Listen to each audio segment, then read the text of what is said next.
भक्ति से तो साक्षात श्री कृष्णचंद्र सामने उपस्थित हो जाते हैं। जो लोग भक्ति से द्रोह करते हैं वे तीनों लोकों में दुख ही दुख पाते हैं। पूर्व काल में भक्त का तिरस्कार करने वाले दुर्वासा ऋषि को बड़ा कष्ट उठाना पड़ा था। बस व्रत, तीर्थ, योग, यज्ञ और ज्ञान चर्चा आदि बहुत से साधनों की तो कोई आवश्यकता नहीं है, एकमात्र भक्ति ही मुक्ति देने वाली है। सूत जी कहते हैं, इस प्रकार नारद जी के निर्णय किए हुए अपने महात्म्य को सुनकर भक्ति के सारे अंग पुष्ट हो गए और वे उनसे कहने लगी। भक्ति ने कहा, नारद जी आप धन्य हैं, आपकी मुझ में निश्चल प्रीति है। मैं सदा आपके हृदय में रहूंगी, कभी आपको छोड़कर नहीं जाऊंगी। साधो, आप बड़े कृपालु हैं, आपने क्षण भर में ही मेरा सारा दुख दूर कर दिया, किंतु अभी भी मेरे पुत्रों में चेतना नहीं आई है। आप इन्हें शीघ्र ही सचेत कर दीजिए, जगा दीजिए। सूत जी कहते हैं, भक्ति के ये वचन सुनकर नारद जी को बड़ी करुणा आई और वे उन्हें हाथ से हिला डुला कर जगाने लगे। फिर उनके कान के पास मुंह ले जाकर जोर से कहा, ओ ज्ञान जल्दी जाग पड़ो, ओ वैराग्य जल्दी जग पड़ो। फिर उन्होंने वेद ध्वनि, वेदांत घोष और बार बार गीता पाठ करके उन्हें जगाया। इससे वे जैसे तैसे बहुत जोर लगाकर उठे, किंतु आलस्य के कारण वे दोनों जम्भाई लेते रहे। नेत्र उघाड़ कर देख भी नहीं सके। उनके बाल बगलों की तरह सफ़ेद हो गए थे। उनके अंग प्रायः सूखे काठ के समान निस्तेज और क्षुच्छाक्ष्मो तो निरीक्षैव पुनः स्वापपरायणो ऋषिश्चिंता परो जात किं विधेय मयेति च अहो निद्रा कथम याति वृद्धत्वं च महत्तरं चिन्तयन्निति गोविंद स्मारयामास भार्गवः व्योमवाणी तदेवा भून्मऋषे खिद्धितामिति उद्यमः सफलस्तेस्यं भविष्यति न संशय एतदर्थं तु सत्कर्म सुरर्षे त्वं समाचर तत्ते कर्मभिः ध्यास्यन्ति साधव साधुभूषणः सत्कर्मणि कृते तस्मिन् सनिद्रा वृद्धतानयो गमिष्यन्ति क्षणाद् भक्ति सर्वतः प्रसरिष्यति इत्याकाशवचः स्पष्टं तत्सर्वैरपि विश्रुतं नारदो विस्मयं लेभे नेदं ज्ञानमिति ब्रुवन्। नारद उवाच, अनेकाशवाण्यापि गोप्यत्वेन निरूपितं किं वा तत्साधनं कार्यं येन कार्यं भवेत् तयोः क्व भविष्यन्ति सन्तस्ते कथं दास्यन्ति साधनं मयात्र किं प्रकर्तव्यं यदुक्तं व्योमभाषया तत्र द्वावपि संस्थाप्य निर्गतो नारदो मुनिः तीर्थं तीर्थं विनिष्क्रम्यं प्रच्छमार्गे मुनीश्वरान् वृत्तान्तं श्रूयते सर्वे किंचित् निश्चित्य नोच्यते असाध्यं केचन प्रोचुर्दुर्गेयमिति चापरे मुखीभूतास्तथा नेतु कियन्तस्तु पलायिता। कठोर हो गए थे, उनके अंग प्रायः सूखे काठ के समान निस्तेज और कठोर हो गए थे। इस प्रकार भूख प्यास के मारे अत्यंत दुर्बल होने के कारण उन्हें फिर सोते देख नारद जी को बड़ी चिंता हुई और वे सोचने लगे, अब मुझे क्या करना चाहिए। इनकी यह नींद और इससे भी बढ़कर इनकी वृद्धावस्था कैसे दूर हो। शौनक जी इस प्रकार चिंता करते करते वे भगवान का स्मरण करने लगे। उसी समय आकाशवाणी हुई कि मुने खेद मत करो, तुम्हारा यह उद्योग निस्संदेह सफल होगा। देवर्षि, इसके लिए तुम एक सत्कर्म करो, वह कर्म तुम्हें संत शिरोमणि महानुभाव बताएंगे। उस सत्कर्म का अनुष्ठान करते ही क्षण भर में इनकी नींद और वृद्धावस्था चली जाएगी तथा सर्वत्र भक्ति का प्रसार होगा। यह आकाशवाणी वहां सभी को साफ साफ सुनाई दी। इससे नारद जी को बड़ा विस्मय हुआ और वे कहने लगे, मुझे तो इसका कुछ आशय समझ में नहीं आया। नारद जी बोले, इस आकाशवाणी ने भी गुप्त रूप में ही बात कही है। यह नहीं बताया कि वह कौन सा साधन किया जाए जिससे इनका कार्य सिद्ध हो। वे संत न जाने कहाँ मिलेंगे और किस प्रकार उस साधन को बताएंगे। अब आकाशवाणी में जो कुछ कहा है उसके अनुसार मुझे क्या करना चाहिए। सूत जी कहते हैं, शौनक जी, तब ज्ञान वैराग्य दोनों को छोड़कर नारद मुनि वहां से चल पड़े और प्रत्येक तीर्थ में जाकर मार्ग में मिलने वाले मुनीश्वरों से वह साधन पूछने लगे। उनकी उस बात को सुनते तो सब थे, किंतु उसके विषय में कोई भी निश्चित उत्तर न देता। किन्हीं ने उन्हें उसे असाध्य बताया, कोई बोले इसका ठीक ठीक पता लगाना ही कठिन है, कोई सुनकर चुप रह गए और कोई तो अपनी अवज्ञा होने के भय से बात को टाल टूल कर खिसक गए। हाहाकारो महानासी त्रिलोके विस्मयावह वेद वेदांत घोषैश्च गीता पाठैर्विबोधितं भक्ति ज्ञान विरागाणां नोदतिष्ठत्रिकं यदा उपायो नापरो स्थिति कर्णे कर्णे जपञ्जना योगिना नारदेनापि स्वयं न ज्ञायते तु यत् तत्कथं शक्यते वक्तु मितरेरिह मानुषे एवं ऋषिगणे पृष्ठे निर्णयोक्तं दुरासदम् ततश्चिन्तातुरसोऽथ बद्रीवनगमा गतः तपश्चरामि चात्रेति तदर्थकृतनिश्चयः तावद्दर्श पुरतः सनकादीन् मुनीश्वरान् कोटिसूर्य समाभासानुवाच मुनिसप्तमः इदानीं भूरिभाग्येन भवद्भिः संगमो भवत कुमारा ब्रुवदाशीघ्रं कृपा कृत्वा ममोपरि भवन्ता योगिनः सर्वे बुद्धिमन्तो बहुश्रुतः पंचहायन संयुक्तः पूर्वेषामपि पूर्वजा सदा वैकुण्ठनिलया हरिकीर्तन तत्परा लीलामृतसोन्मत्ताः कथामात्रैकजीविनः हरिशरणमेवं हि नित्यं येषां मुखे वचः अतः कालसमाधिष्टा जरायुष्मान् बाधते येषां भ्रूभङ्गमात्रेण द्वारपालो हरेः पुरा भूमो निपतितो सद्यो यत्कृपात् पुरं गतो अहो भाग्यस्य योगेन दर्शनं भवतामिह अनुग्रहस्तु कर्तव्यो मयि दीने दयापरे। त्रिलोकी में महान आश्चर्यजनक हाहाकार मच गया। सब लोग आपस में कानाफूसी करने लगे। भाई, जब वेद ध्वनि, वेदांत घोष और बार बार गीता पाठ सुनाने पर भी भक्ति, ज्ञान और वैराग्य ये तीनों नहीं जगाए जा सके, तब कोई और उपाय नहीं है। स्वयं योगी राज नारद को भी जिसका ज्ञान नहीं है और दूसरे संसारी लोग उसे कैसे बता सकते हैं। इस प्रकार जिन जिन ऋषियों से इसके विषय में पूछा गया, उन्होंने निर्णय करके यही कहा कि यह बात दुस्साध्य ही है। तब नारद जी बहुत चिंतातुर हुए और बद्रीवन में आए। ज्ञान वैराग्य को जगाने के लिए वहाँ उन्होंने यह निश्चय किया कि मैं तप करूँगा।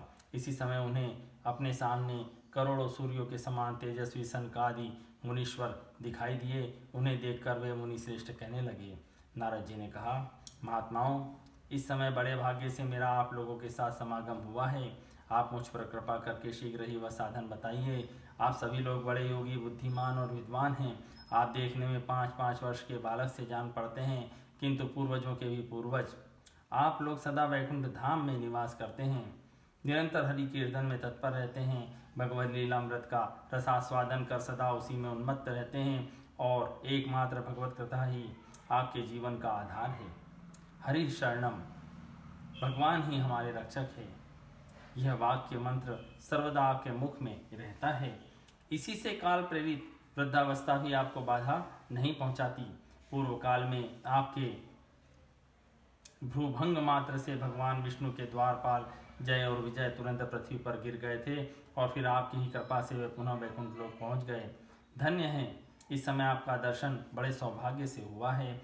मैं बहुत दीन हूँ और आप लोग स्वभाव से ही दयालु हैं, इसलिए मुझ पर आपको अवश्य कृपा करनी चाहिए। अशरीर गिरोक्तम यत्तक्तिं साधनमुच्यताम् अनुष्ठेयं कथं तावत् प्रब्रुवन्तु सविस्तरम्। भक्ति ज्ञान विरागाणां सुखमुत्पद्यते कथं स्थापनं सर्ववर्णेषु प्रेमपूर्वं प्रयत्नतः।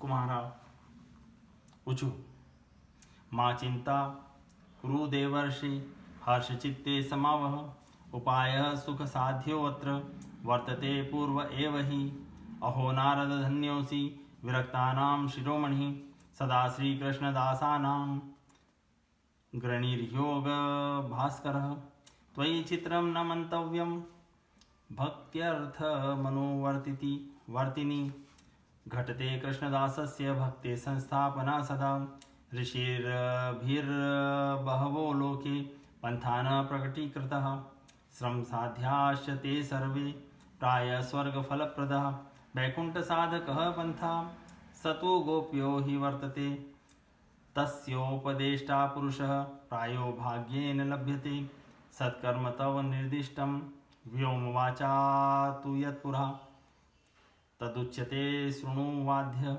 स्थिरचित्तः प्रसन्नधि द्रव्ययज्ञास्तपो यज्ञ योगयज्ञास्तथा परे स्वाध्याय यज्ञान यज्ञाश्च ते तु कर्म विसूचकः सत्कर्म सूचको नूनं ज्ञान यज्ञ स्मृतो बुधे श्रीमद्भागवतालापः स तु गीत शुकादिभिः भक्ति ज्ञान विरागाणां तद्घोषेण बलं महत् व्रजिष्यति द्वयो कष्टं सुख भक्तेर्भविष्यति प्रलयं हि गमिष्यन्ति श्रीमद्भागवतध्वनेः कलिर्दोषा इमे सर्वे सिंह शब्दाद् व्रका इव।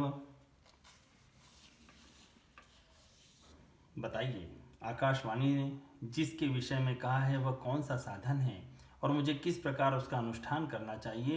आप इसका विस्तार से वर्णन कीजिए। भक्ति ज्ञान और वैराग्य को किस प्रकार सुख मिल सकता है और किस तरह इनकी प्रेम पूर्वक सब वर्णों में प्रतिष्ठा की जा सकती है। सनकादि ने कहा, देवर्षि आप चिंता न करें, मन में प्रसन्न हो। उनके उद्धार का एक सरल उपाय पहले से ही विद्यमान है। नारद जी आप धन्य हैं, आप विरक्तों के शिरोमणि हैं, श्री कृष्ण दासों के शाश्वत पथ प्रदर्शक और भक्ति योग के भास्कर हैं। आप भक्ति के लिए जो उद्योग कर रहे हैं यह आपके लिए कोई आश्चर्य की बात नहीं समझनी चाहिए। भगवान के भक्त के लिए तो भक्ति की सम्यक स्थापना करना सदा उचित ही है। ऋषियों ने संसार में अनेकों मार्ग प्रकट किए हैं, किंतु वे सभी कष्ट साध्य हैं और परिणाम में प्रायः स्वर्ग की ही प्राप्ति कराने वाले हैं। अभी तक भगवान की प्राप्ति कराने वाला मार्ग तो गुप्त ही रहा है। उसका उपदेश करने वाला पुरुष प्रायः भाग्य से ही मिलता है। आपको आकाशवाणी ने जिस सत्कर्म का संकेत किया है उसे हम बतलाते हैं। आप प्रसन्न और समाहित चित्त होकर सुनिए। नारद जी द्रव्य यज्ञ, तपो यज्ञ, योग यज्ञ और स्वाध्याय रूप ज्ञान यज्ञ ये सब तो स्वर्ग आदि की प्राप्ति कराने वाले कर्म की ही ओर संकेत करते हैं। पंडितों ने ज्ञान यज्ञ को ही सत्कर्म मुक्तिदायक कर्म का सूचक माना है। वह श्रीमद् भागवत का पारायण है, जिसका गान शुकादि महानुभावों ने किया है। उसके शब्द सुनने से ही भक्ति ज्ञान और वैराग्य को बड़ा बल मिलेगा। इससे ज्ञान वैराग्य का कष्ट मिट जाएगा और भक्ति को आनंद मिलेगा। सिंह की गर्जना सुनकर जैसे भेड़िए भाग जाते हैं, उसी प्रकार श्रीमद् भागवत की ध्वनि से कलयुग के सारे दोष नष्ट हो जाएंगे। ज्ञान वैराग्य संयुक्ता भक्ति प्रेम रसावहा प्रतिगेहम प्रतिजनम तथा क्रीड़ा करिष्यति। नारदवाच वेद वेदांत घोषेश्च गीता पाठे प्रबोधितं भक्ति ज्ञान विरागाणां नोदतिष्ठत्रिकं यदा भक्ति श्रीमद्भागवतालाप पत्कथं बोधमेष्यति तत्कथासु तु वेदार्थं श्लोके श्लोके पदे पदे छिदन्तु संशयं ह्येन भवन्तो मोघदर्शना विलम्बो नात्र कर्तव्यं शरणागतवत्सला। कुमारोचु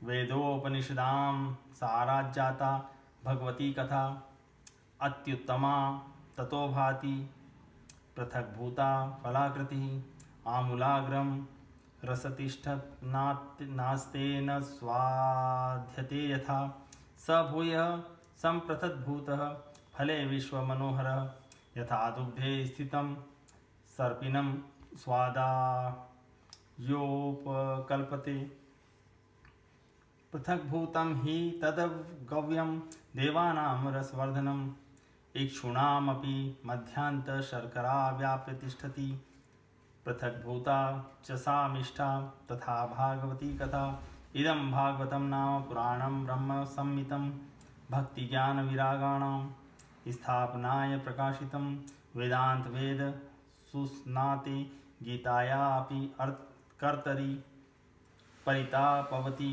व्यासे मुह्यत्य ज्ञानसागरे तदा त्वया पुरा प्रोक्तं चतुश्लोकसमन्वितं त्वदीयश्रवणात् सद्यो निर्बाधा बादरायणः तत्र ते विस्मयः केन यथ प्रश्न करो भवान् श्रीमद्भागवतं श्राव्यं शोकदुःखविनाशनं। नारद उवाच यद्दर्शनं च विनिहन्त्य शुभानि सद्यः श्रेयस्तनोति भव दुःखदवर्धिनानां निशेषशेषमुख गीतकथैकपानः प्रेमप्रकाशकृतये शरणं गतोऽस्मि भाग्योदयेन बहुजन्म समर्जितेन सत्संगं चलवते पुरुषो यदा वै अज्ञानहेतुकृतमोह मदान्धकार नाशं विधाय हि तदोदयते विवेकः। तब प्रेम रस प्रवाहित करने वाली भक्ति ज्ञान और वैराग्य को साथ लेकर प्रत्येक घर और व्यक्ति के हृदय में क्रीड़ा करेगी। नारद जी ने कहा, मैंने वेद वेदांत की ध्वनि और गीता पाठ करके उन्हें बहुत जगाया, किंतु फिर भी भक्ति ज्ञान और वैराग्य तीनों नहीं जगे। ऐसी स्थिति में श्रीमद् भागवत सुनाने से वे कैसे जगेंगे, क्योंकि उस कथा के प्रत्येक श्लोक और प्रत्येक पद में भी वेदों का ही तो सारांश है। आप लोग शरणागत वत्सल है तथा आपका दर्शन कभी व्यर्थ नहीं होता, इसलिए मेरा यह संदेह दूर कर दीजिए, इस कार्य में विलंब न कीजिए। सनकादि ने कहा, श्रीमद् भागवत की कथा वेद और उपनिषदों के सार से बनी है, इसलिए उनसे अलग उनकी फलरूपा होने के कारण वह बड़ी उत्तम जान पड़ती है। जिस प्रकार रस वृक्ष की जड़ से लेकर शाखा पर्यंत रहता है, किंतु इस स्थिति में उसका आस्वादन नहीं किया जा सकता, वही जब अलग होकर फल के रूप में आ जाता है, तभी संसार में सभी को प्रिय लगने लगता है। दूध में घी रहता ही है, किंतु उस समय उसका अलग स्वाद नहीं मिलता, वही जब उससे अलग हो जाता है तब देवताओं के लिए भी स्वादवर्धक हो जाता है। खांडी के और छोर और बीच में भी व्याप्त रहती है, तथापि अलग होने पर उसकी कुछ और ही मिठास होती है। ऐसी ही यह भागवत की कथा है।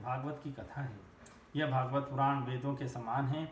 श्री व्यासदेव ने इसे भक्ति ज्ञान और वैराग्य की स्थापना के लिए प्रकाशित किया है।